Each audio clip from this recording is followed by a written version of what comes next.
Morning. It's nice to see you all. I'm here on the beautiful harbor front of Victoria, Lekwungen speaking people's territory. Thanks for joining us today.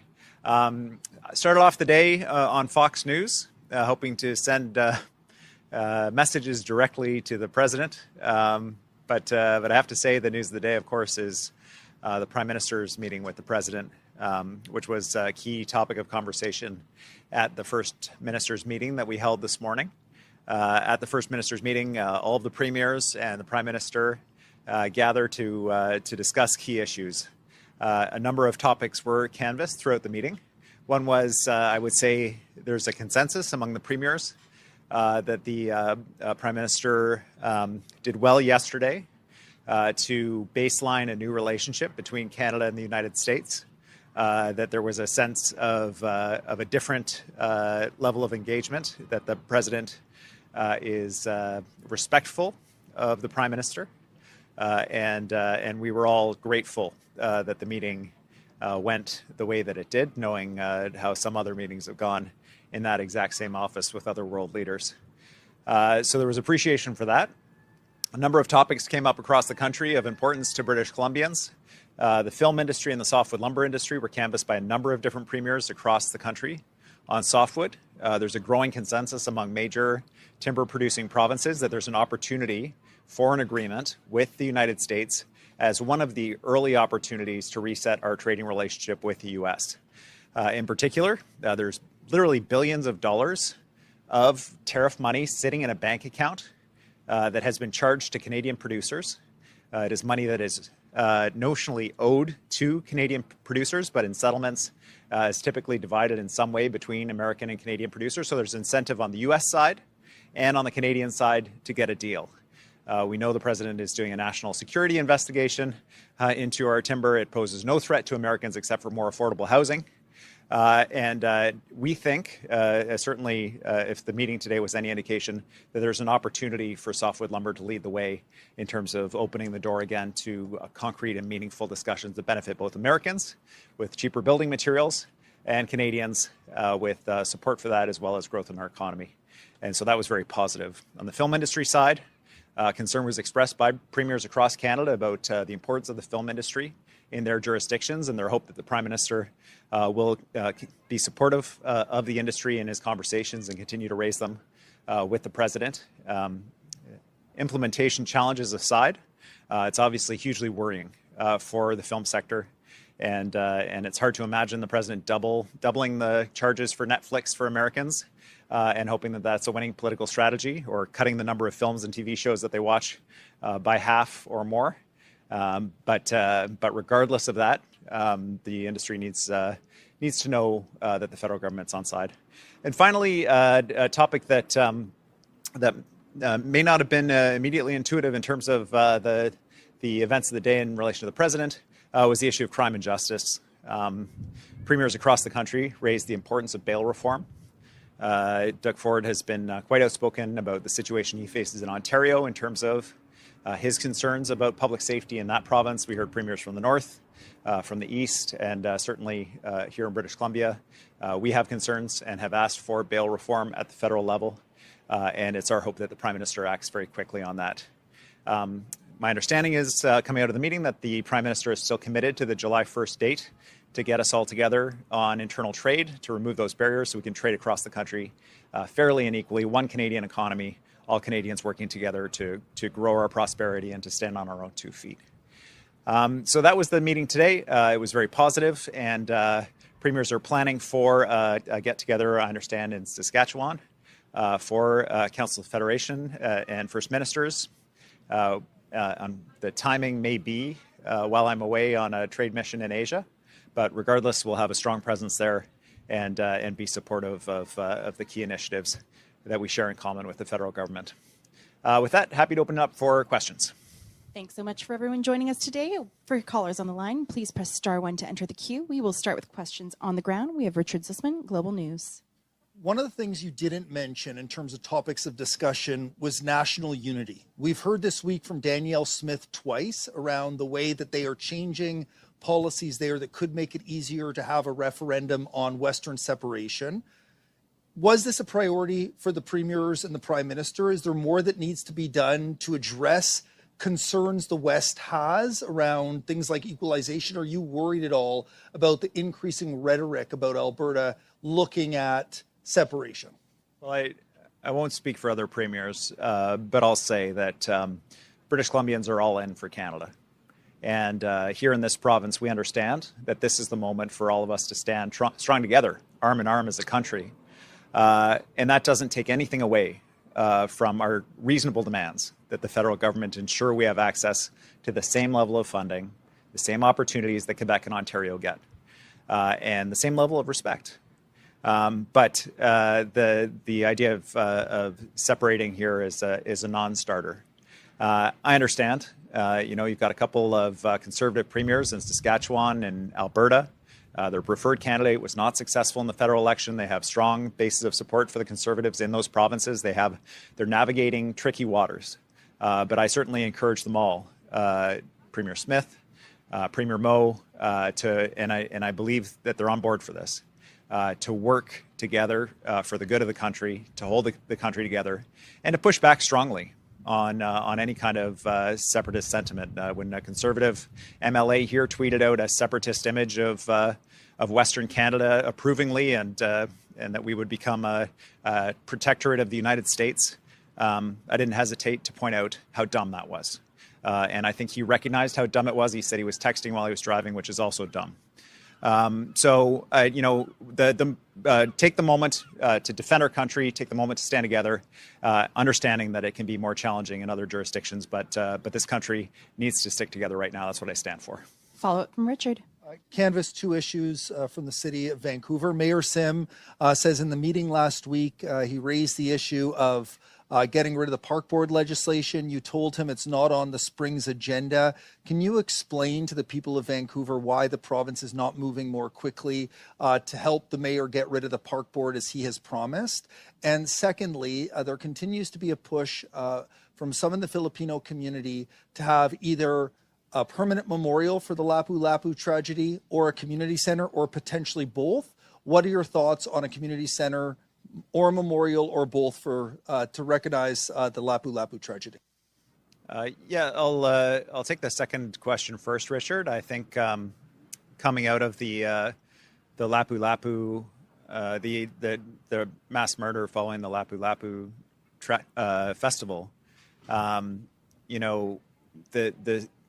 it's hard even in this moment to say that there could be something positive that could come from this, but I do believe that there will be. Both in terms of the capacity of Filipino BC, the organization that pulled the festival together. We're working with them to make sure that they have capacity to support victims, support families from the community. I think that will be a legacy that will live on for many years in terms of this organization bringing the Filipino community together. The Filipino community does need a place to gather. Our government's committed to cultural center for the Filipino people where they can gather and celebrate together.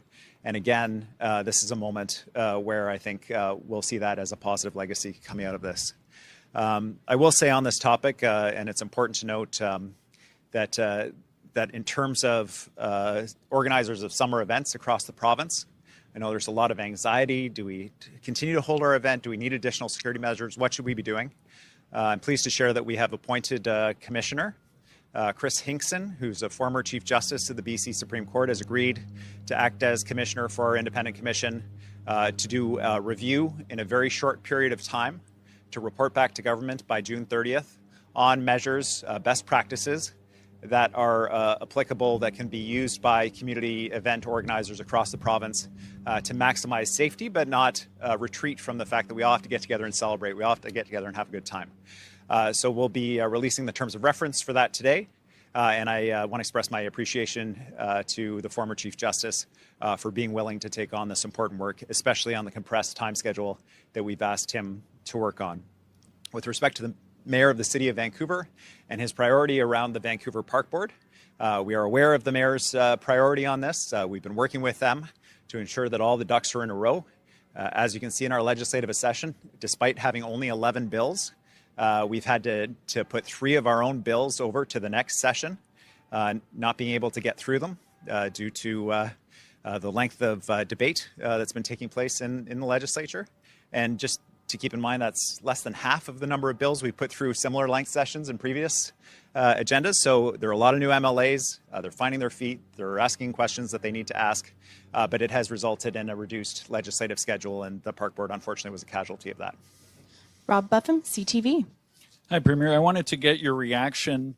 Last Thursday, you made comments that the BC branch of the Canadian Bar Association has been critical of. They sent you a letter expressing their concerns. I gather the Law Society is going to be doing something similar, releasing a statement when you'd called the accused in the Lapu-Lapu tragedy a murderer, in your opinion, and that he should spend the rest of his goddamn life in jail. Their letter to you says that by ignoring the presumption of innocence and the requirement of due process in your public remarks, you give permission to others to do the same. Such action undermines the independence of the judiciary and the rule of law, and it fosters distrust in our justice system. What's your reaction to that criticism? Well, I'll take a step back. Today, on a call of premiers across the country, our criminal justice system was one of the key topics of conversation, despite the fact that the president of one of the most powerful countries on earth is directly threatening our sovereignty. That tells you the level of concern that Canadians have about the current bail system, how our current justice system is operating, and what it means in terms of people's sense of confidence in the justice system, and also what it means for the safety of our communities. We have pushed the federal government once to reform bail rules. We pushed them again. We continue to advocate on this, and also at the provincial level, we're putting mental health services directly into the prisons to intervene. We're doing all we can at the provincial level. We need the federal government to step up here. As for my comments, I apologize to the Speaker for intemperate language in the House. This is a community that's very close to me. I feel very personally, personally people who were there, who are directly involved. I think that I have a stronger level of confidence in the independence of the judiciary and their ability to withstand my own feelings about what should happen to this individual. And I'll leave it at that. Rob, for a follow-up. Yeah, when we spoke on Monday, in light of the threats of 100% tariffs on film, you talked about what you hope to see happen in the meeting yesterday with the Prime Minister. And as I recall, you talked about an aspiration that softwood lumber would be raised. My understanding, you've said there's optimism coming out of today's meeting, but softwood lumber was not raised in the meeting with the President. Are you disappointed by that? What are your thoughts on that? Yeah, I think there was a possibility of yesterday's meeting going in two directions. One being just a total blowout, as we've seen in terms of the meeting of with Ukraine, and the other being a meeting where the Prime Minister and the President come out and say we're starting trade negotiations, and we've talked about these areas already. Landed somewhere in the middle. I think it was a positive baselining of the new relationship. I think it was a positive establishment of mutual respect and understanding, and just the desire of Canada to get to bedrock here. What is your position, Mr. President? We just need to know so that we can move forward in terms of our own country's priorities. And so that meant specific sectors were not addressed. Bargaining around specific areas of trade irritation were not addressed. But that baselining is very valuable. And I think it went well, and it certainly could have gone a lot worse. Katie DeRosa, CBC. Premier, in terms of, did Prime Minister Carney give you any insight as to what happened behind the closed-door meeting, what wasn't in front of the cameras, that give you any hope that the tariffs that are now in existence will be lifted, or that there won't be future tariffs? Like, what assurances did the Prime Minister get? Well, I don't want to speak for the Prime Minister, but my sense of his comments, both publicly and in the meeting and otherwise, mirror mine very closely, which is that none of us would want to be accountable for what the President is or isn't going to do. It's very hard to predict what he's going to do. It's very unpredictable in terms of things he tweets and then what happens, and the tariffs are imposed and they're taken off. Now, those are my words, not his. But the sense I have is that the goal here is to get to bedrock, to understand where the President wants to end up, and to get the negotiations done. And then Canada can do our work. We can do our work in British Columbia. I think British Columbia will be the engine of a newly revitalized, sovereign, growing Canada. We face 3/4 of the world population right out of our port here. We have the opportunity for market diversification. We have the resources that the world needs and wants very badly. And we have the people to make this all happen, as well as the clean and cheap electricity to realize that vision. And so what I see is a strong future for BC and a united Canada that's standing on our own 2 feet. But part of that is just understanding what's our relationship with the president. And so that's my hope, is that yesterday's, what I understand to be a relationship building meeting, leads to that kind of clarity so we can all move on. Follow up from Katie. In terms of the commission, will it be done in time for summer festivals this summer? So what's the specific timeline? And also in debates, your public safety minister could not answer questions from Eleanor Sturko about how many police calls relate to mental health. Why does the province not have that data? Would that not help us understand best ways to respond to this through integrated mental health and police teams? Yeah, we have pretty good data about what our teams do, but we have a patchwork of police forces across the province. We have municipal forces as well as our CMP, which makes it challenging. They have different data collection mechanisms and they record their interactions differently. Vancouver Police give us a great insight into this because they do have quite advanced data collection. They've issued a number of reports about this, but I mean, I don't know if the public really needs to see police reports about this, because they can see it with their own eyes, what's happening in their communities. They know that people are in need of assistance. They know that they need that help. And the work that we're doing with Dr. Vigo is to identify, rather than police interactions, to identify specific people who are having those interactions, to target those individuals who are in the hospital multiple times a day, who are being picked up by police and ambulance multiple times a day, who are really struggling and causing the system and community huge stress while at the same time being themselves in danger. And so we're focusing on the individuals and collecting data about them so that we can target our services to them across the province. As for your first question, Katie. Oh yeah, so the commission is due to report out by June 30th. Obviously, if the commissioner has recommendations before then, we've encouraged him to share those. There are events that are happening between now and June 30th. One of the significant ones is Pinoy Fest that's taking place in Burnaby. I've been in touch with the organizers. They're going to go ahead. They're going to go ahead with a positive and inspiring rebuilding message. It's going to be a very significant festival, and we'll be supporting them with what they need to ensure a safe event for everybody. We're hoping to move as quickly as possible to be able to get that information to us and to organizers so we can support them in holding the events that we all value so much in this province and doing it as safely as possible. Vaughn Palmer, Vancouver Sun. Hello, Premier. Indigenous leaders are asking the government to withdraw Bill 15 because they say the government did not properly consult them in advance as required under your own government's UNDRIP policies. What's your answer to them, please? I'll be meeting with the Leadership Council this evening to talk about their concerns. The bill itself expressly says that it cannot affect our obligations under the Declaration of the Rights of Indigenous People, and it certainly can affect the rights of Indigenous people under the Constitution. That's the baseline, and the bill actually goes further than that to say that's excluded. The projects that this bill will be targeted at are one of two types. They're either projects that are things like schools and hospitals and other pieces that have been held up by things like a municipality needing to amend its official community plan before they can give us building permits to start building the hospital or the school. Or there's a ditch near the school that incorporates the Water Sustainability Act that holds the school up for 6 months. The other type are private projects which have significant impact on the provincial economy. There is no significant land-based project that takes place in this province that doesn't have direct Indigenous involvement.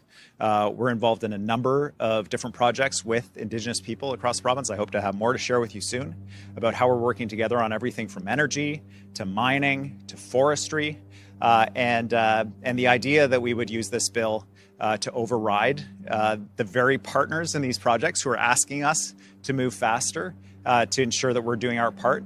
I think I can, and I'm hopeful that I can articulate and explain those things to the Leadership Council, and we'll be able to move on. I accept that we could have done a better job sitting down with them in advance on the bill, and I'll take that message too.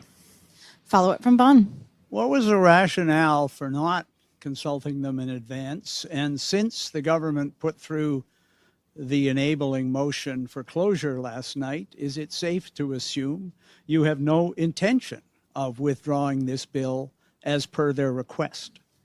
Yeah, we're gonna canvass that tonight. Their concerns. I'm going to do my best to address those concerns. The bill was presented to the Leadership Council. It didn't go through the process that we've agreed to go through in terms of co-drafting with them. And so that's an area where we fell short, and that's something I can acknowledge with them and continue to do the work. The bill does explicitly carve out anything to do with Indigenous people. It can't be used to shortcut Indigenous participation. And we certainly not our intention to use that bill that way. And in fact, the bill carves that out explicitly, which is why we felt comfortable with proceeding, because that work happens separately. And the Interpretation Act as well applies. So there's lots for us to talk about with the Leadership Council, and I hope we're able to reach a good resolution on this, because Indigenous and non-Indigenous communities across the province are looking for economic growth. They're looking for schools and hospitals to be built faster, and that's what we're all about. Wolf Deppner, Canadian Press. Yeah, hi, good afternoon, Premier. Thank you for taking my question. You mentioned earlier the softwood lumber dispute as an opportunity, a door to reset trading relationships with the United States. Can you talk about the logistics of that? Would Canada and the United States negotiate a softwood lumber deal separately from any renegotiation of CUSMA, or would that be part of a renegotiated CUSMA? So, in other words, what's the sequence of events here? Does softwood lumber come first, then the larger deal, or is softwood lumber part of a larger renegotiation? Thank you. Yeah, thanks, Wolf. I don't have any opinion about what the format is. I just am pointing out to the Prime Minister, as were other premiers, that softwood lumber is a momentum builder.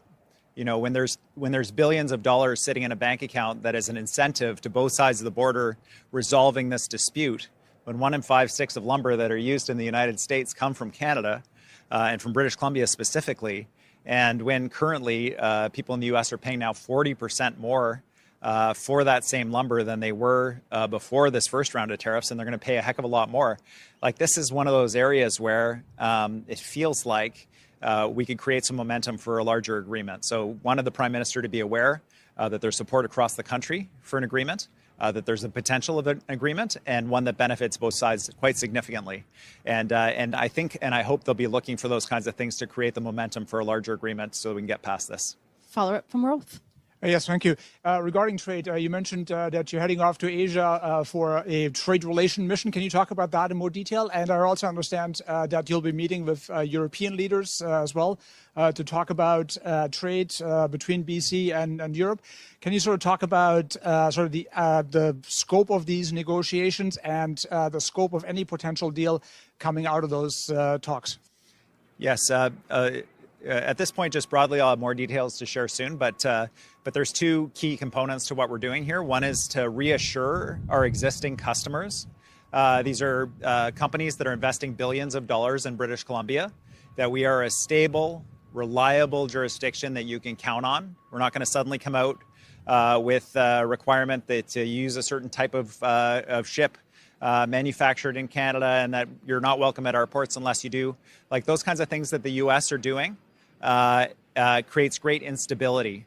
And so just making sure that they understand very clearly that British Columbia is a stable jurisdiction, that we continue to value our partnership, and that we want to expand that work is part of it. The other part is we have, as Canadians, free trade agreements with a huge portion of the world, and so especially available through our port right here in Vancouver.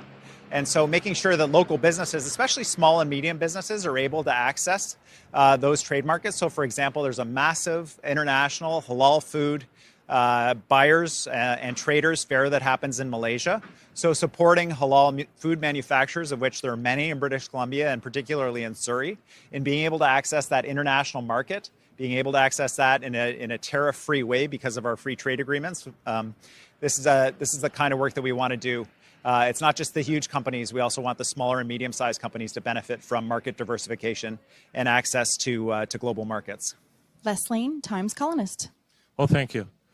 Premier Smith is talking about the urgency of a need for a secure energy corridor. I think the phrase is a guaranteed energy corridor.